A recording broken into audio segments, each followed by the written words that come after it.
అందరికి నమస్కారం అండి. ఈనాటి నా ఈ దిల్సే విత్ మీ అంజలిలో రియలీ ఇప్పటివరకు ఎన్నో జోనోస్లో మీరు దిల్సే విత్ అంజలిలో ప్రోగ్రామ్స్ చూశారు. బట్ చాలా రోజులుగా నేను చేయాలి అనుకున్న ఇంటర్వ్యూస్లో ఇది కూడా ఒకటి. ఆర్ట్ డైరెక్టర్, ఆలయ నిర్మాణకర్త ఆనంద్ సాయి గారు మనతో పాటు ఉన్నారు. నాకైతే సార్ ఇక్కడికి వచ్చిన ప్రతిసారి ఒక గుళ్ళోకి వచ్చిన ఫీలింగ్ ఉంటుంది సార్. నిజంగా ముందైతే వెల్కమ్ చెప్పేద్దాం సార్. నమస్కారం అండి. నమస్కారం. Thank you so much really నాకు ఇంత గొప్ప అవకాశం ఇచ్చినందుకు, మిమ్మల్ని కలిసే అవకాశం, మీతో ఒక మంచి డిస్కషన్ చేసే అవకాశం ఇచ్చినందుకు. Thank you. నాకు కూడా మీరు చాలా చూశాను, బట్ ఇవాళ కలుస్తున్నాం కాబట్టి థ్యాంక్ యూ సార్. సార్ మొన్న వచ్చినప్పుడు ఇంకా చిన్న చిన్న విగ్రహాలు కూడా ఉండాలి కదా సార్, ఎందుకు తీసేశారు? పెద్ద విగ్రహాలు ఒకటే పెట్టారు. ఎక్కడ పెట్టారు అవన్నీ చెప్పండి నాకు. అంటే అది ఒక మోడల్.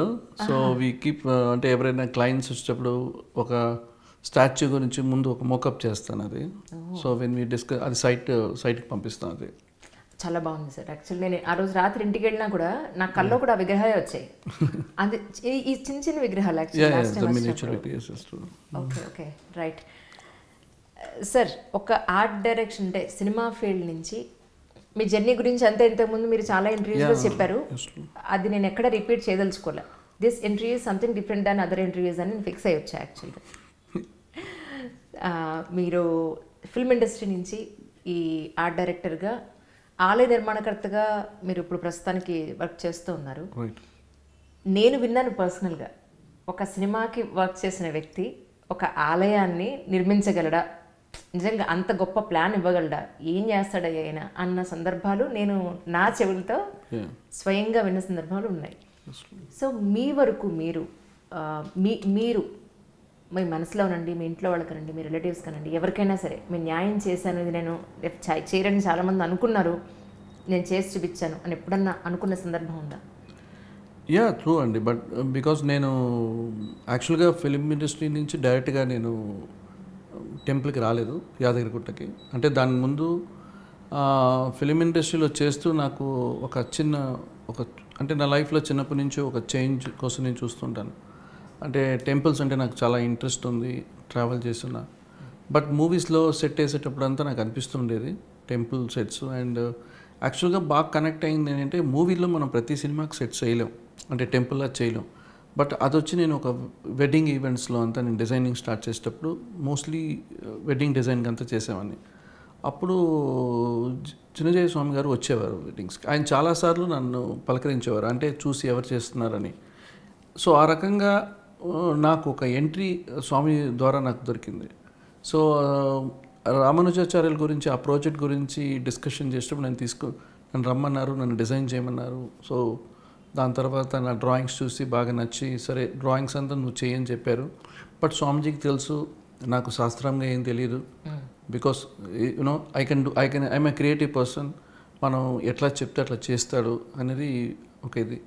బట్ నాకేంటంటే, నేను ఏ డ్రాయింగ్ అయినా సరే నేను ఫస్ట్ ఒకసారి ఊహించుకుంటాను, ఐ డ్రీమ్ చేస్తాను ఫస్ట్ బేసిక్గా, ఇట్లా ఉంటే ఎట్లా ఉంటుంది.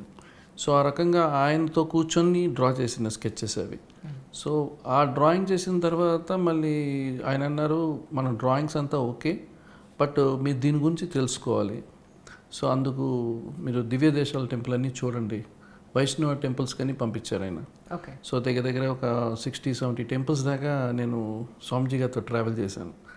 సో ఆ ట్రావెలింగ్లో I have lot of experience. అంటే మనకేంటంటే, ఫిలిం ఇండస్ట్రీలో ఉన్నప్పుడు మనకి మంచి లగ్జరీ ఉంటుంది, వాటర్ బాటిల్స్ వస్తాయి, మన కార్ వచ్చి పికప్ చేసుకుంటుంది.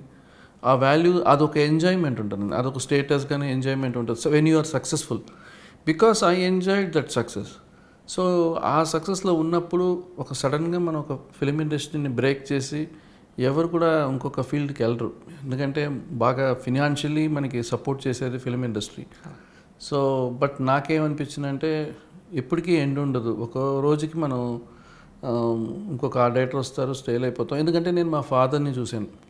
సో మా ఫాదర్ చలం గారు బిగ్ ఆర్ట్ డైరెక్టర్, దగ్గర 700 సినిమాల దాకా చేశారు.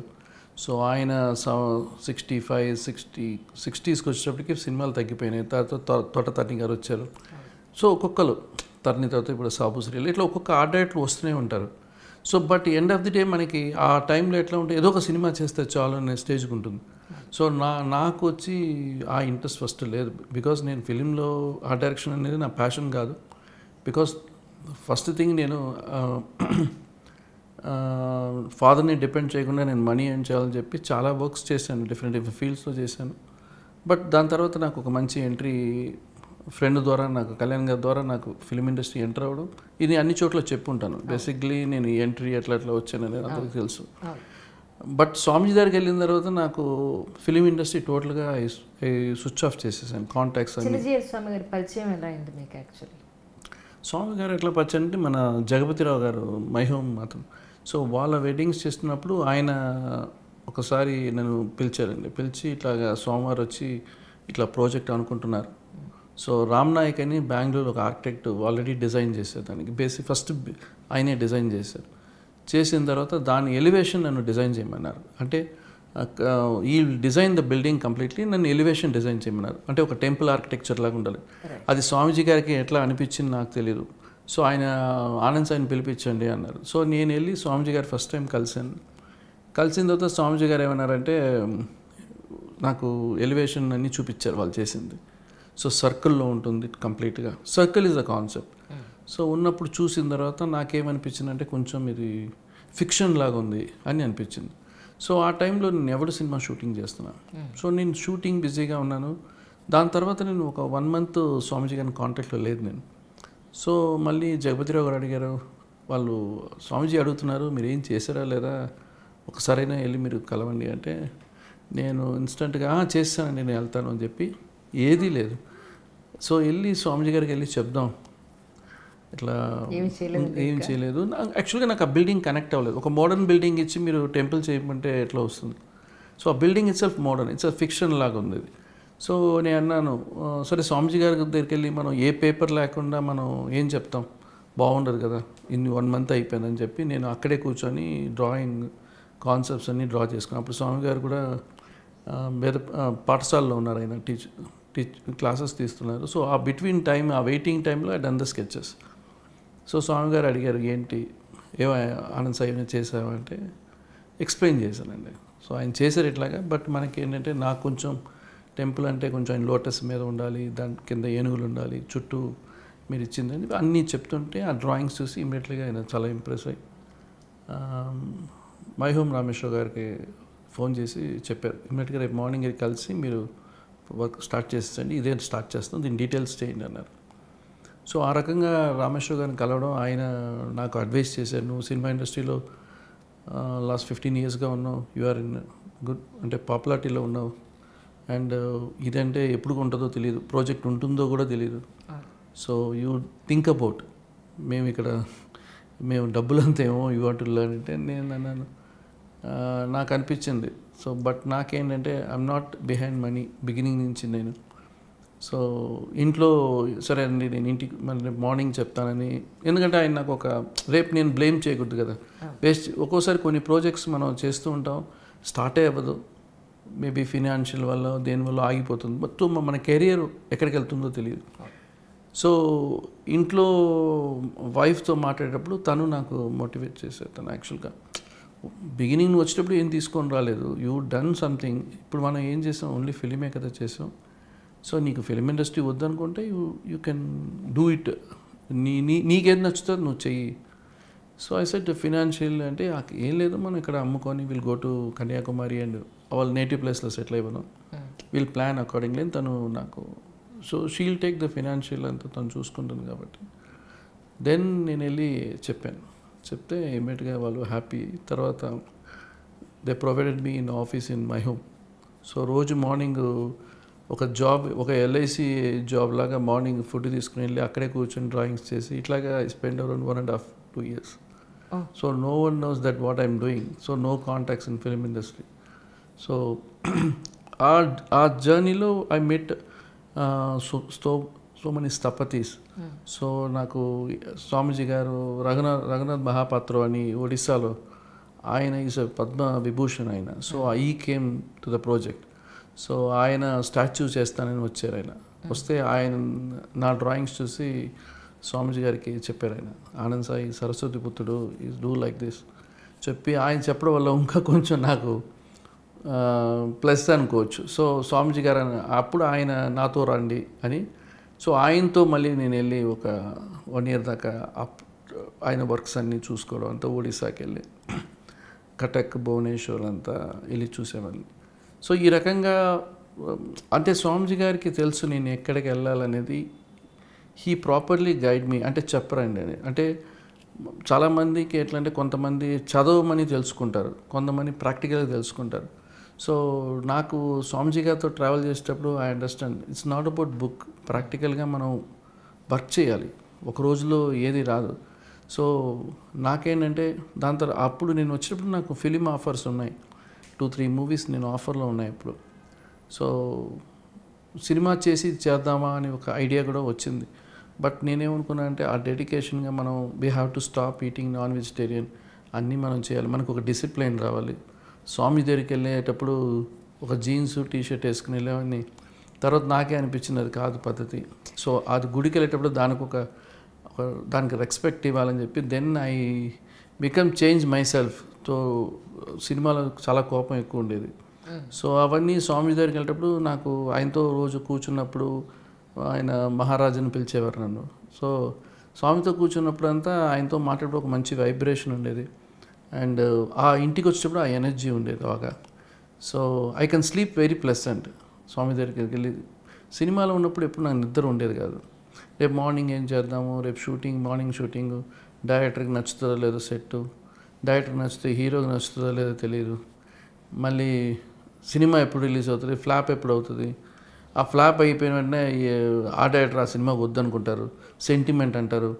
ఇవన్నీ నేను చూశాను. ఈ ఫ్లోర్లో వేస్తే ఆ సినిమా ఫ్లాప్ అయిపోయింది, అందుకోసం ఈ ఫ్లోర్ వద్దంటారు.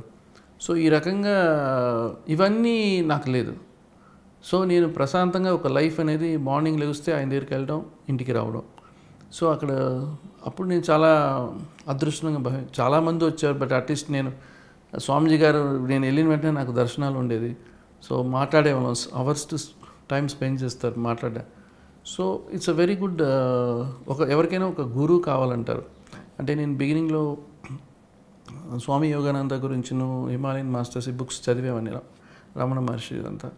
సో నాకు అనిపించేది స్వామి యోగానంద అంటే ముందు గురువు మనకు దొరకాలి, కరెక్ట్గా దొరకాలి. ఆ రకంగా నాకు చిన్నజీవ స్వామి గారు దొరకడం, నాకు ఆయనతో మాట్లాడడము, దానివల్ల నాకేంటంటే ఏం అర్థం చేసుకున్నానంటే ఒక టెంపుల్ స్థపతిగా ఉన్న వాళ్ళు ఏ రకంగా ఉంటారనేది కూడా నేను తెలుసుకున్నాను. అంటే ఇప్పుడు ఎగ్జాంపుల్ గణపతి స్థపతి గారు ఉన్నారు, ఆయన వెళ్ళి కలిసి వచ్చాను. ముత్తయ్య స్థపతి, గణపతి స్థపతి గారితో అప్పుడు 85 years ఆయనకి. సో ఆయనతో కూర్చొని నేను మాట్లాడేటప్పుడు నాకు అర్థమైందంటే ఆయన చదువుకోలేదు, ఆయన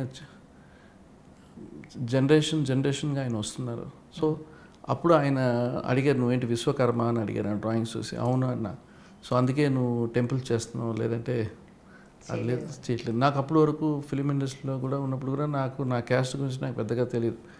సో ఇవాళ నా క్యాస్ట్ దీనికి హెల్ప్ అవుతుంది అనేది అనుకోవచ్చు. సో ఆ రకంగా I just into Swamiji. And ఆ జర్నీ వల్ల ఏంటంటే డిఫరెంట్ ఎక్స్పోజర్ అండి. అంటే మనం ఒక టెంపుల్కి వెళ్ళాము, దేవుని దర్శించుకున్నాం కాదు. సో టెంపుల్ చుట్టూ ఉన్న ఆర్కిటెక్చర్ని చూస్తాం, దానికి ఒక ఇంపార్టెన్స్ ఇస్తాం, దాన్ని ఎవరు కట్టారు, ఎట్లా కట్టారు. సో అదంతా ఒక ఇంట్రెస్టింగ్ సబ్జెక్ట్ అది. సో బేసిక్గా ఏంటంటే నేను చిన్నప్పుడు స్కూల్ బంక్ చేసి most of time I'll go to temple only. So అప్పుడు వెళ్ళి ఆ టెంపుల్ స్టోన్ని టచ్ చేసి ఫీల్ చేసేవాడిని. ఈ స్టోన్ని ఆ రోజుల్లో మహారాజులు శ్రీకృష్ణదేవరాయల పీరియడ్లో కట్టుంటారు, మేబీ ఆయన ఈ స్టోన్ టచ్ చేసి ఉండొచ్చు. సీజ్ ద స్టోన్కి ఒక లైఫ్ ఉంటుంది. ఇవన్నీ నాకు నాలెడ్జ్ లేదు అప్పుడు. సో ఇప్పుడు సంథింగ్ ఇవన్నీ కనెక్ట్ అవుతుంది. వెన్ ఒక ప్రాజెక్ట్లోకి వెళ్ళేటప్పుడు I been more connected. So this is totally completed. అంటే ఒక ఆర్ట్ డైరెక్షన్ చేసి ఒక వెడ్డింగ్ ఈవెంట్స్ చేయవచ్చు, you can design anything. But temples is totally different. You have to dedicate yourself. మనం డెడికేట్ చేయకపోతే అది ఒక టెంపుల్ అనేది నువ్వు కంప్లీట్ చేయలేం. ఏదో రకంగా మనకి బయటికి పంపించేస్తారు ఉంటుంది. సో నాకు స్వామిజీ గారితో చేసేటప్పుడు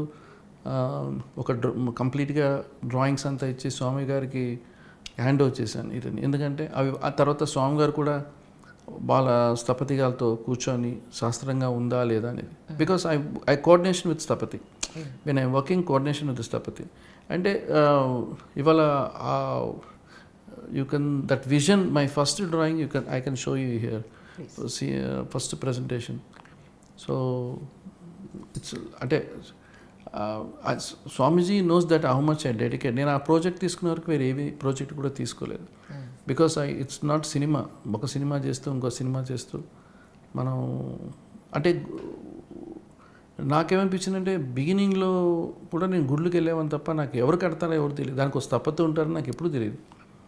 తర్వాత మనకి ఒక ప్రాజెక్ట్కి వచ్చిన తర్వాత నాకు అర్థమైంది, ఓహో ఒక టెంపుల్ అంటే ఒక స్థపతులు ఉంటారు, వాళ్ళు చూస్తారని. బట్ తర్వాత నేను I went to very deep discussion thinking my self. So how they ఇప్పుడు రాజుల టైంలో గుళ్ళు కట్టారు ఫైన్, బట్ ప్రజెంట్ మనం గుళ్ళు కడుతున్నారు అందరూ స్థపతులు. వాళ్ళు ఒక దాన్ని దాటి ఎవరు కట్టట్లేదు. అంటే ఆల్రెడీ ఉన్న టెంపుల్స్నే మనం ఒక రెఫరెన్స్గా తీసుకుంటున్నాం. ఒక పిల్లర్ మనం డిజైన్ చేయాలన్నా కూడా మనకి భయం, ఎందుకంటే దానికి రిఫరెన్స్ లేదు. So we have to take a reference from even though Srirangam temple or Thanjavur temple, any temple you have to take a references. That is the way of working in this. But నాకేంటంటే అప్పుడు నేను అడిగేవాడిని, ఎందుకు మనం చేయకూడదు? We can design that pillar with our own style. ఎక్కడో చోట్ల మనం ఆన్సరబుల్ అవుతాం అంటారు. That is the discussion with the స్థపతిస్.